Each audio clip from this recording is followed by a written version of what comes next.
Autocultura à Luz do Ocultismo. Esse é um livro do I.K. Taimni. O I.K. Taimni foi um erudito indiano muito conhecido por sua clara exposição de assuntos metafísicos profundos. Nascido em família hindu, estudou na Inglaterra, onde lhe foi conferido doutorado em Química pela Universidade de Londres em 1928. Fez pesquisas de Química e lecionou em turmas de pós-graduação por cerca de 40 anos, além de cientista versado em filosofia indiana, na prática da yoga e nos princípios da teosofia. Traz em seu acervo de experiência de conhecimento que tem sido grandemente respeitado pelos estudiosos do ocultismo. Então, esse livro, Autocultura, à Luz do Ocultismo, o I.K. Taimni, então, ele foi um grande teósofo, assim, o que ele deixou em termos de conhecimento, entrelaçando a teosofia com a yoga, é uma obra magistral.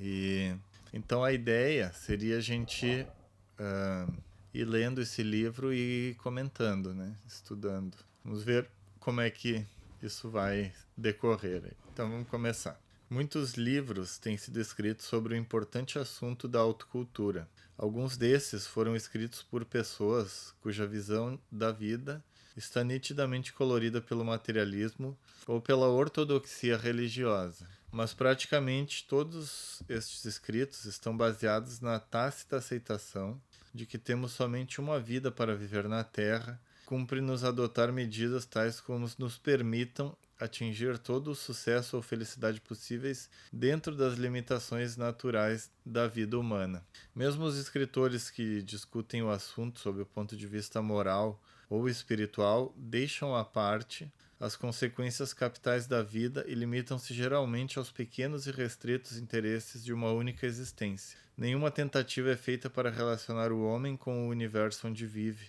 ao indicar a natureza de seu destino final. E, claro, quando se fala de yoga, é necessário que se considere a evolução humana em termos de reencarnação e toda a filosofia hindu, porque a yoga vem dali, né? De um estudo por centenas ou milhares de anos sobre a consciência humana, sobre a forma de transcender essa consciência. Então, yoga para uma vida é no máximo um exercício físico. Uma concepção tão restrita da vida humana dificilmente pode fornecer base satisfatória para a verdadeira ciência da autocultura. Se temos que viver nessa terra tão somente uma vida de alguns anos, se o futuro do homem após a morte é treva, ou na melhor das hipóteses algo nebuloso, se não há leis definidas operando nos reinos da mente e das emoções,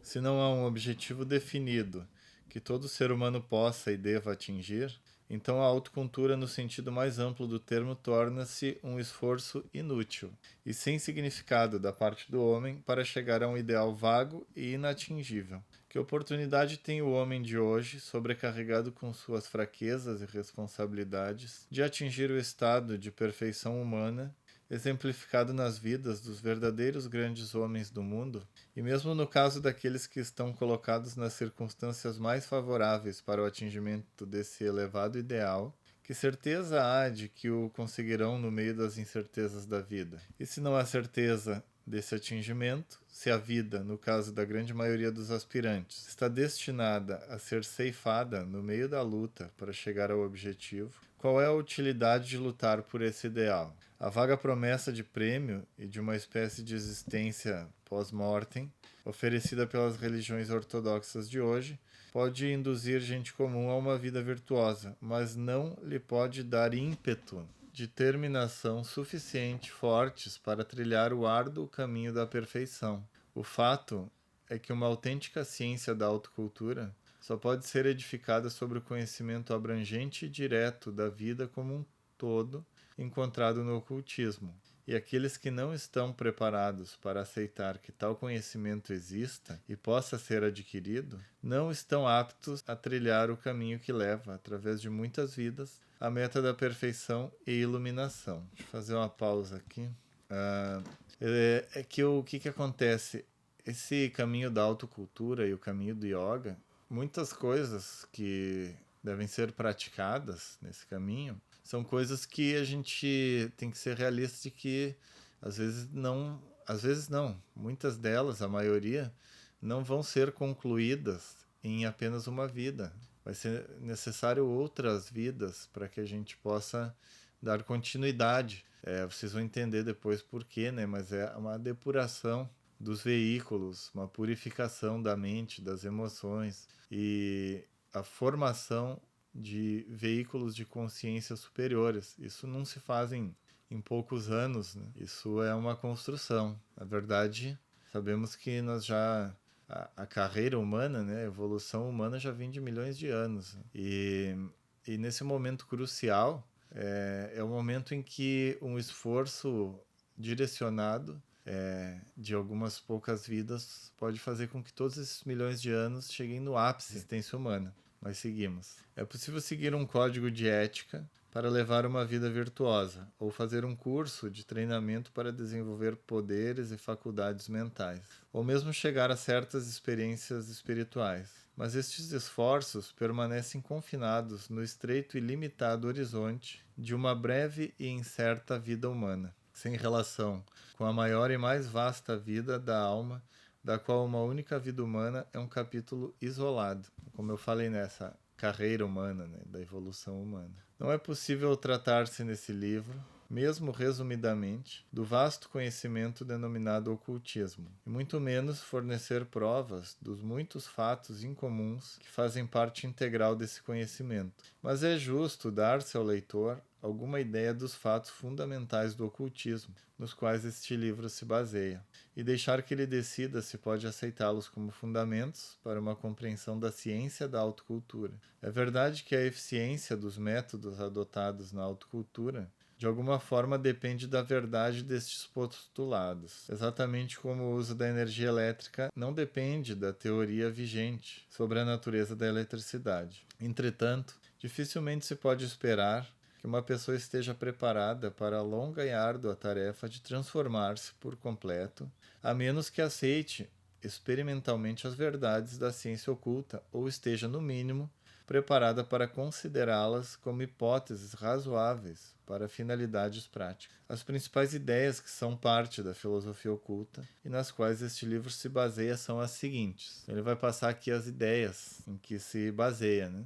E antes de passar as ideias, já posso comunicar que, na verdade, não é difícil você aceitar essas ideias, uma vez que você vai perceber que, primeiro, elas têm coerência, são de uma coerência que não encontramos hoje facilmente no nosso mundo, de verdades relativas. E segundo, com a aplicação das práticas que ele vai passar na autocultura, você vai começar cada vez mais ter essas confirmações, sincronicidades, percepções, intuições que vão demonstrando cada vez mais que esses fatores são verdadeiros, mas vamos a eles. O universo manifestado tem raízes em um princípio eterno, ilimitado, imutável, sempre imanifestado, chamado o Absoluto, para Brahman, ou a realidade última. Este princípio transcende o alcance da compreensão humana. 2. Consciência e poder, ou espírito e matéria, não são duas realidades independentes, mas dois aspectos polaridades do absoluto. Eles são os primeiros produtos da diferenciação e a base da manifestação. 3. Dessa tríada procedem todos os inúmeros universos que aparecem e desaparecem num ciclo sem fim de Srishti e Pralaya, ou manifestação e dissolução. 4. Os inumeráveis sistemas solares, que constituem parte do universo manifestado, são expressões dessa realidade última, formando cada sistema solar uma unidade independente e, contudo, continuando suas raízes na realidade sempre imanifestada. 5. Todo sistema solar é um mecanismo perfeitamente organizado que, além de governado pelas leis imutáveis da natureza, é também a manifestação da inteligência transcendente chamada Deus ou Logos. 6. O Sol físico e os planetas a ele ligados são a parte mais externa ou mais densa do sistema solar, havendo diversos mundos invisíveis compostos de matéria progressivamente mais fina, interpenetrando o mundo físico. Acho que a própria ciência hoje já corrobora isso, né? Que esse livro foi escrito há muitas décadas atrás. O tempo só faz essas obras teosóficas melhorarem. Todo este estupendo processo tem lugar de acordo com um plano definido, presente na consciência divina, controlado e guiado por várias hierarquias de seres em diferentes estágios de evolução. A evolução da humanidade em nossa Terra é guiado por uma hierarquia oculta, composta de seres humanos perfeitos, que desenvolveram em si poderes e faculdades que não podemos conceber no estágio onde nos encontramos. Eles estão em constante e íntimo contato entre si e com os acontecimentos do mundo e guiam-no segundo o plano divino com extrema habilidade e sabedoria. 10.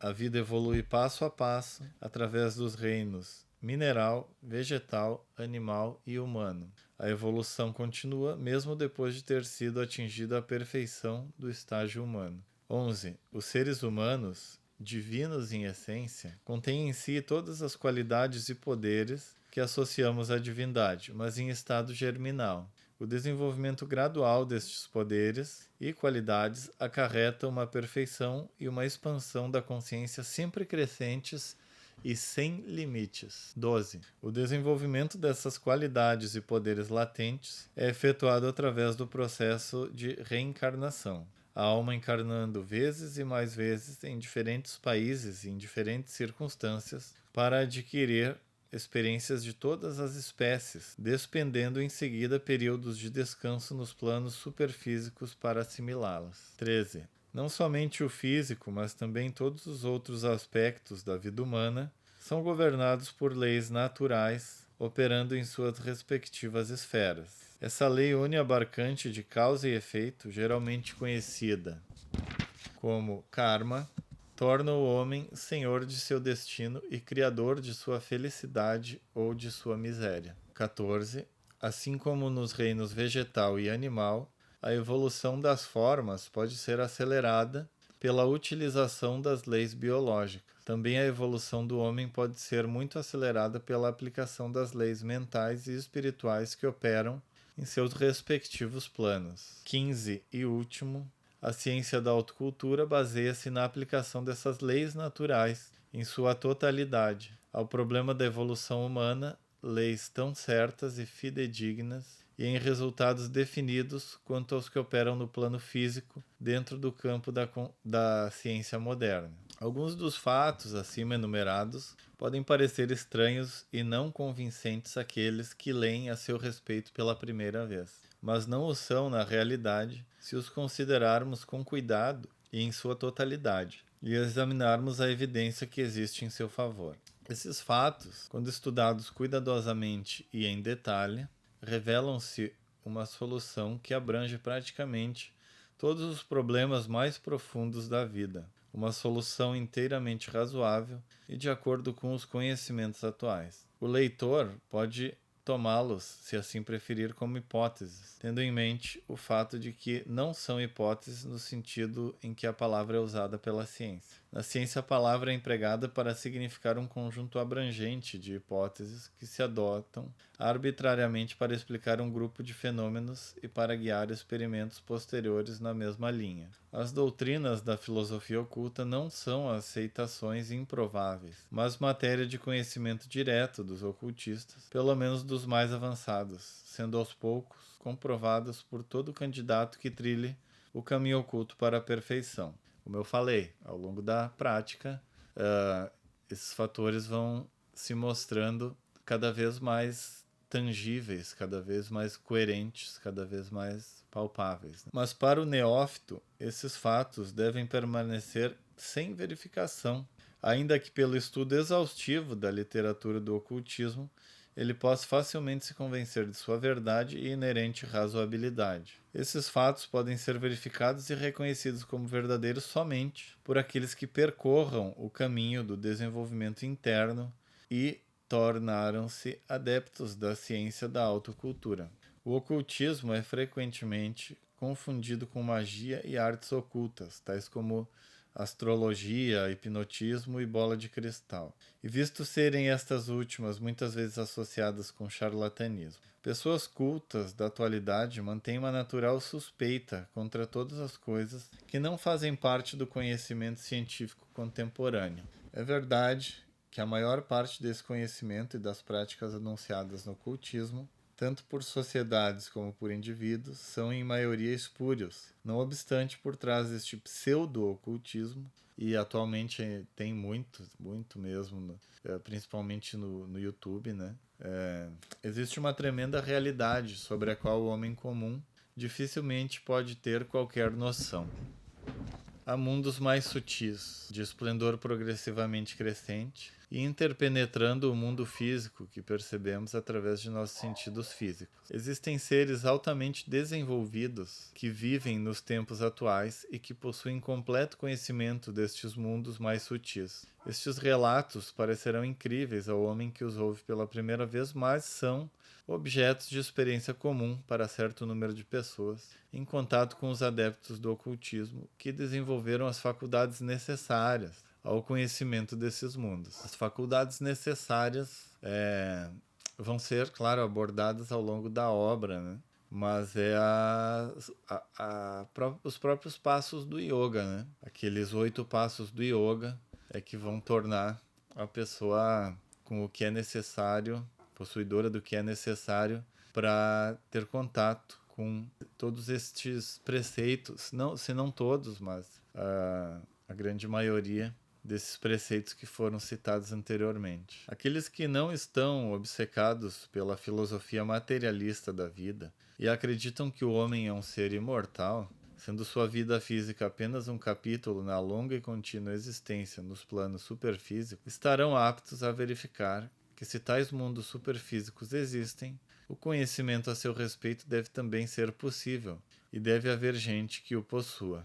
Como mostra a literatura religiosa e filosófica de alguns povos antigos, os setores ocultos e avançados de tais comunidades têm tentado prescrutar os mistérios mais profundos da vida, além de desenvolver há muito tempo técnicas para a solução desses mistérios. Há também evidência positiva da existência de escolas de ocultismo e de transmissão de conhecimentos ocultos acerca dos problemas mais profundos da vida, nos antigos mistérios. Tudo isso chama atenção para o fato de que o genuíno conhecimento sobre os mistérios mais profundos não somente é possível, mas também está ao alcance de algumas pessoas. E a proposta aqui é que ele esteja a nosso alcance. Para isso que a ideia é a gente fazer esse estudo, o estudo desse livro, lendo um pouco todos os dias, comentando quando necessário, se necessário, e seguir, porque é um livro, eu já li ele e aplico todos os dias, e realmente é um divisor de águas. E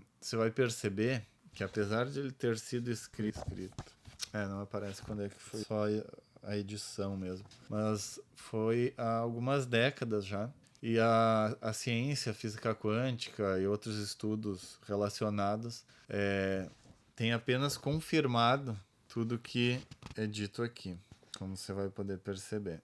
Aqui, ó, tem um anexo aqui, é importante, vamos ler hoje, já que estamos falando disso, e é justamente disso que fala aqui, ó.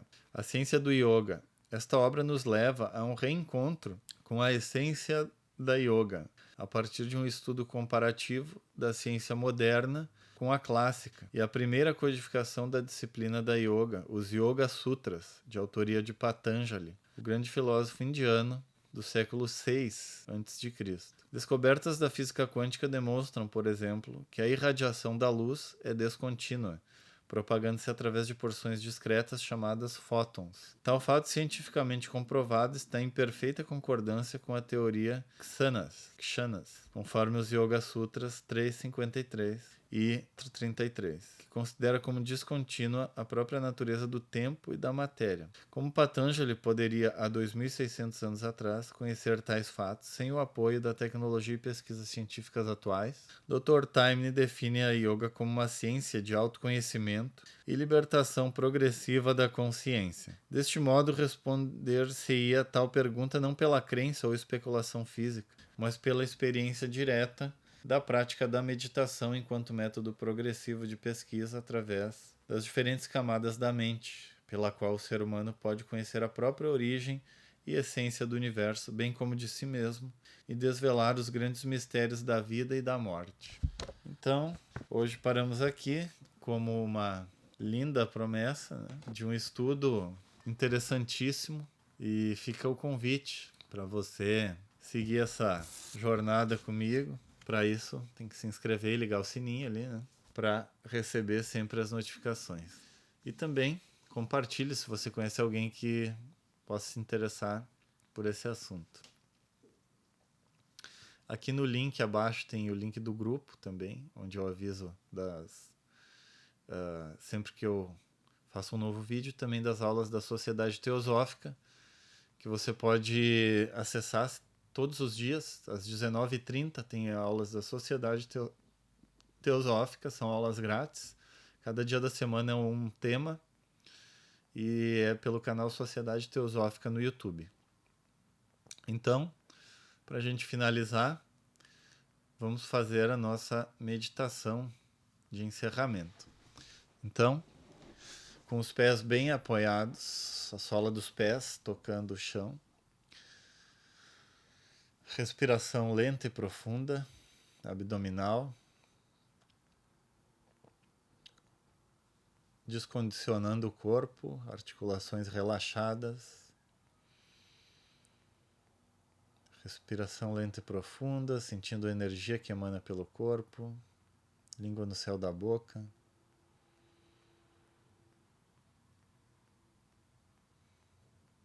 Pacificada a emoção, vazia a mente. Olhos fechados.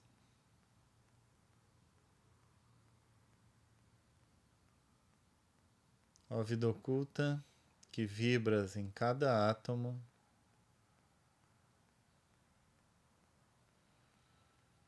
Ó luz oculta que brilhas em cada criatura.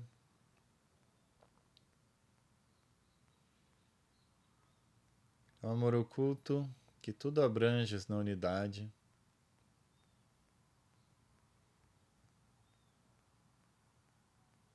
Possa todo aquele que se sente uno contigo saber que por isso mesmo ele é uno com todos os outros.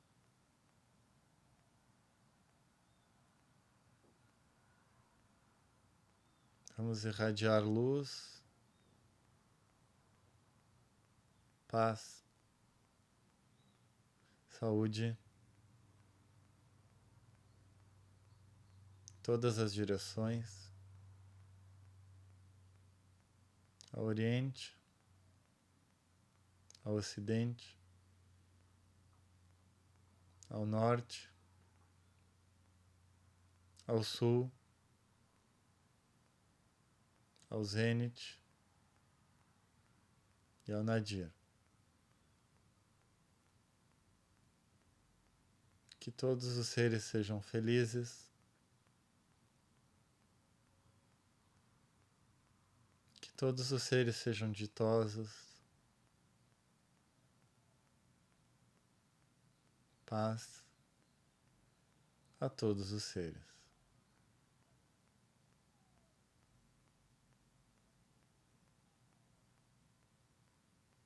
E agora permaneça em silêncio, em contato com o seu eu mais interno, por quanto tempo seja necessário.